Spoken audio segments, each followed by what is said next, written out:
पिछले वीडियो में हम लोगों ने सेट 25 कंप्लीट कर चुके थे। इस वीडियो में हम लोग सेट 26 कंप्लीट करने वाले हैं। तो जो लोग नए हैं चैनल को सब्सक्राइब कर लीजिए, बेल आइकन प्रेस कर लीजिए और जल्दी जल्दी सभी लोग जुड़ जाइए, अपने दोस्तों के पास शेयर कर दीजिए। तो चलिए आज हम लोग पहला क्वेश्चन इसमें देखते हैं। अगर आप लोग को आंसर पता होगा तो आंसर आप लोग ज़रूर कमेंट कीजिएगा। तो चलिए पहला क्वेश्चन देखते हैं। पहला क्वेश्चन है, निम्नलिखित में से कौन प्राकृतिक पारिस्थितिक तंत्र का उदाहरण है? बताइए, प्राकृतिक पारिस्थितिक तंत्र का उदाहरण इसमें से कौन है? तो देखिए इसका उदाहरण हो जाएगा झील। ये प्राकृतिक पारिस्थितिक तंत्र का एक उदाहरण है, झील। करेक्ट आंसर इसका बी हो जाएगा। अगला क्वेश्चन देखिए, सेकंड नंबर, पारिस्थितिकी तंत्र के स्वपोषी घटक कौन होते हैं? बताइए कौन होते हैं? तो ये पादप होते हैं। क्या होते हैं? पादप। करेक्ट आंसर सी हो जाएगा। अगला क्वेश्चन देखिए, 3 नंबर क्वेश्चन है, पराबैंगनी किरणें किस प्रकार के कैंसर का कारण बनती है? तो ये किस प्रकार के कैंसर का कारण बनती है? तो ये बनती है त्वचा का कैंसर, स्किन कैंसर का कारण होता है ये। करेक्ट आंसर बी हो जाएगा। अगला क्वेश्चन 4 नंबर देखिए, निम्नलिखित में से कौन ग्रीन हाउस गैस का उदाहरण नहीं है? नहीं पूछ रहा है तो इसका करेक्ट आंसर हो जाएगा CO, कार्बन डाइऑक्साइड हो जाएगा, सॉरी कार्बन CO2 हो जाएगा। तो करेक्ट आंसर इसका सी हो जाएगा, CO। तो करेक्ट आंसर सी हो जाएगा। अगला क्वेश्चन देखिए, 5 नंबर क्वेश्चन है, निम्नलिखित ऊर्जा स्रोतों में से कौन सा पर्यावरण को स्वच्छ रखने के लिए सर्वोत्तम होता है? बताइए तो कौन होता है सर्वोत्तम? तो ये होता है सौर सेल। क्या होता है? सौर सेल। करेक्ट आंसर इसका डी हो जाएगा।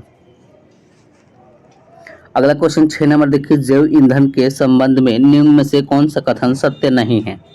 तो नहीं पूछ रहा है तो ये हो जाएगा, जैव ईंधन लागत पर प्रभावी होता है। करेक्ट आंसर ए हो जाएगा।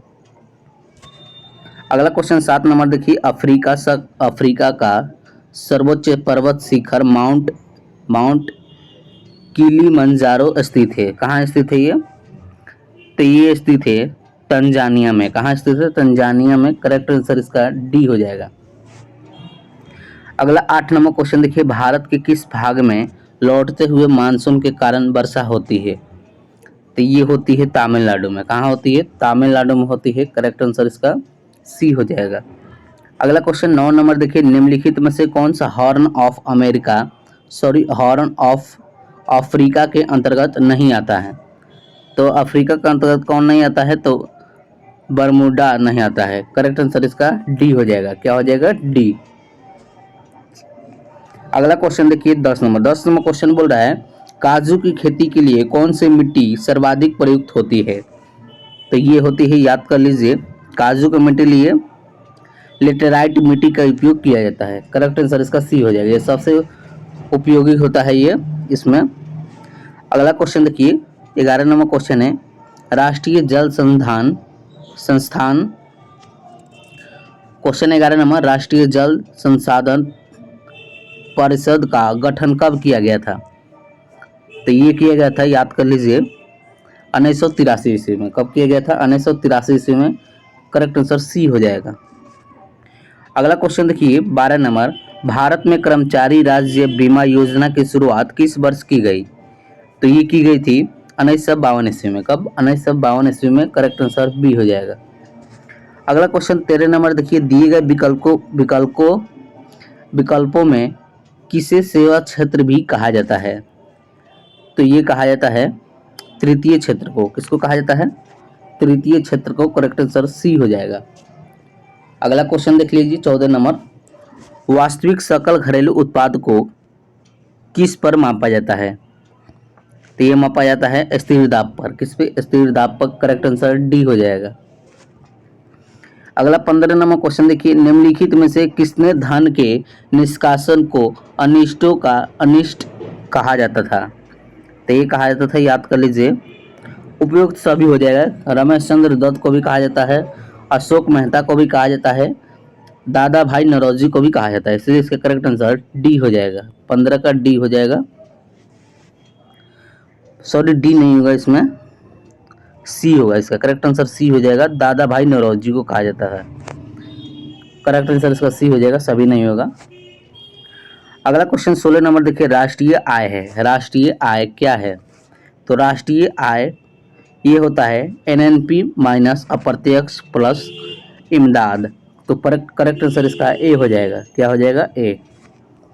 अगला क्वेश्चन देखिए 17 नंबर, समान कार्य के लिए समान वेतन भारतीय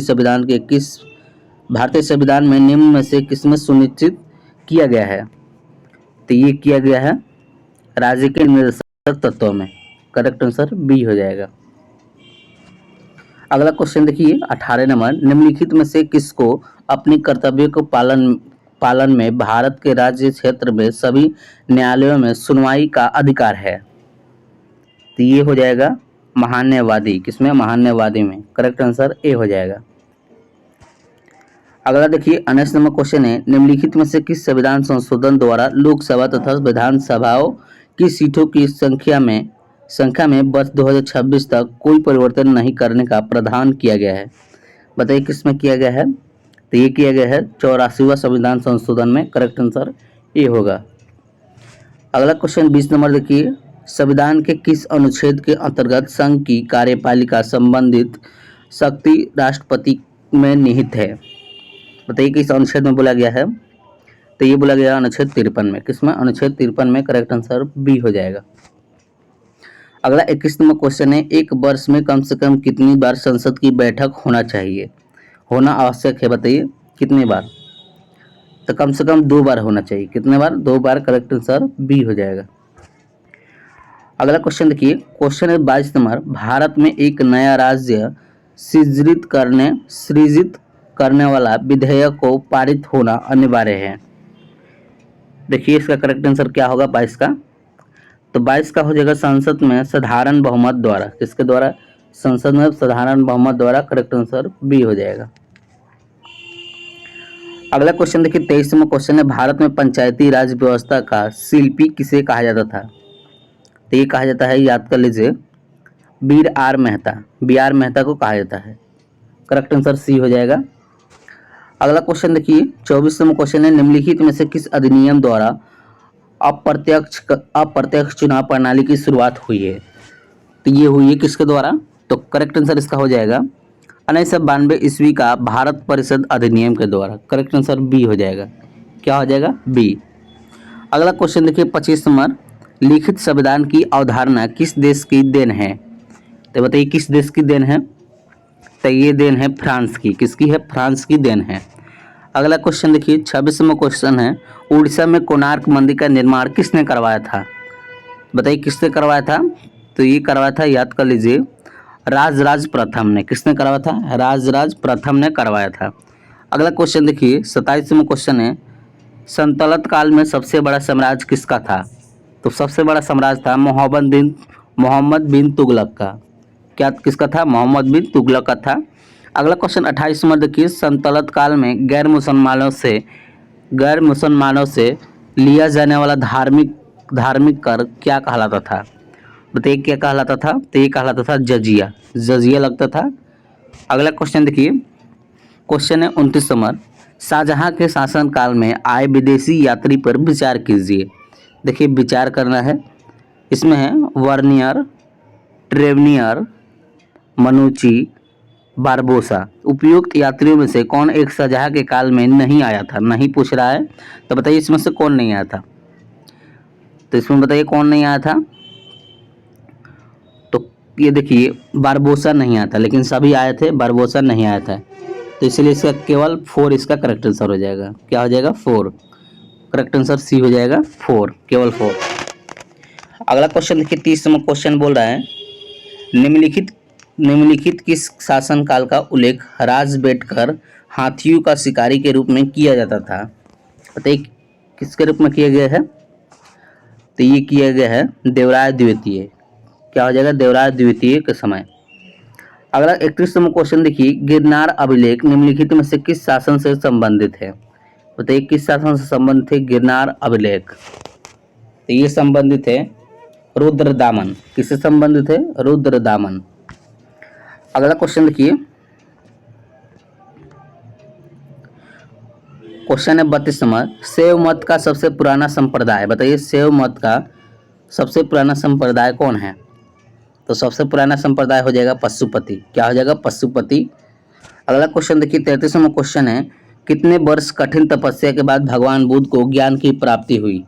बताइए कितने वर्ष बाद भगवान बुद्ध को ज्ञान की प्राप्ति हुई थी? तो ये हुई थी, याद कर लीजिए, 6 वर्ष बाद। कितने वर्ष बाद? 6 वर्ष बाद ज्ञान की प्राप्ति हुई थी। अगला क्वेश्चन देखिए 34वां, भारत में एक क्रांति होने जा रही है और हमें जल्दी से चला जाना चाहिए, ये कथन किसका था? बताइए किसका कथन था ये? तो ये कथन था सर स्टेफोर्ड क्रिप्सन। क्रिप्स हो जाएगा, करेक्ट आंसर ए हो जाएगा।